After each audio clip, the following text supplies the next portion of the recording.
In today's video, downtown Toronto condo prices are down about 5% month over month. But what about the rest of the GTA, and is the condo market overall headed towards where the freehold market is?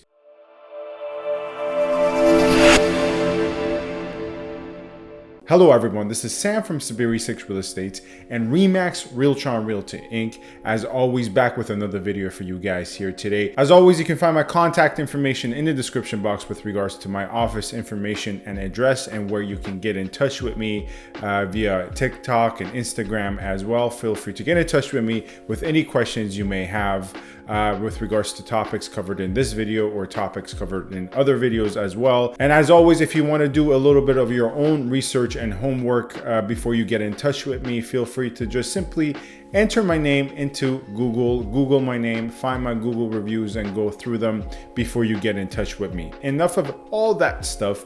Let's get to the point of today's video, which in this weekly condo market update, we're going to be looking at Toronto condo prices as of April, because April was just completed in full. Right now, at the time of recording of this video, we're just a week into May. So we'll have some more up-to-date May numbers later on in the coming weeks. But for now, we're going to look at where condo prices were 4 full months into 2022.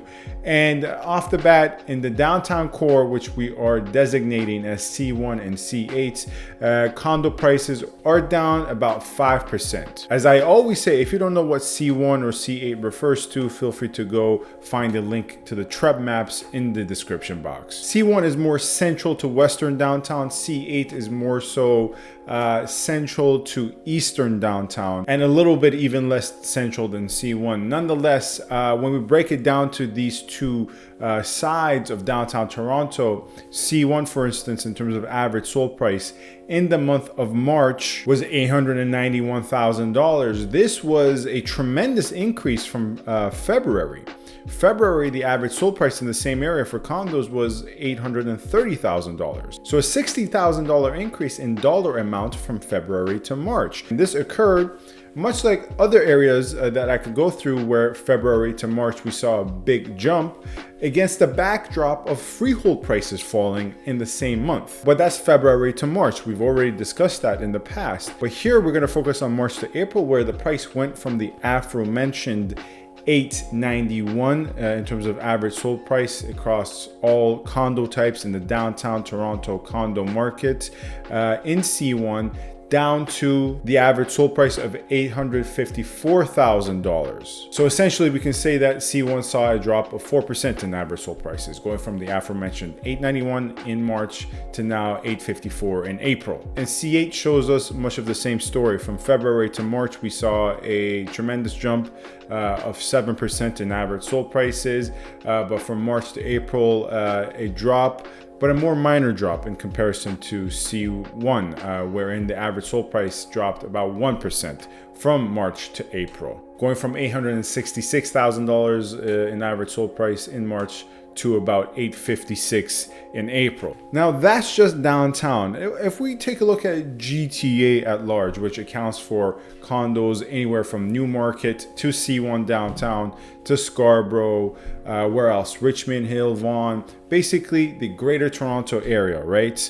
The largest macro view we can take of the condo market within Ontario. But here the average sold price in April was $789,000, right? Which represented a 2% drop from March, where the average sold price was above $800 at $808,000. For a point of reference, in February, the average sold price was around $799, $795, if memory serves me correct, $1,000 GTA wide. Now within the city of Toronto, back to Toronto, if we break it down to Toronto West, Toronto East and Toronto Central, where we saw the largest drop in average sold prices, once again within only the month over month view from March to April. That would be Toronto West, where in March the average sold price for condos was $765 in Toronto West, wherein now in April we're looking at $718,000. So once again a drop of about 5.5%, 5.4%. Now shifting our focus to York region, once again in York region,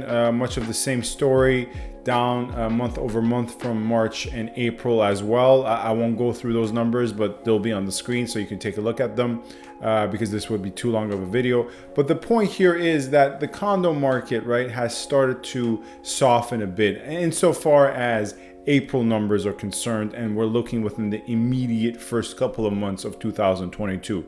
Much like the freehold market, things really kind of peaked February to a couple of weeks into March, and since then prices have been coming down. Now, this is not to say that I see the same trajectory for condos that I say for freeholds. If you've been working with me, I've said this to some of my clients, I've said this to some of the people who have reached out to me.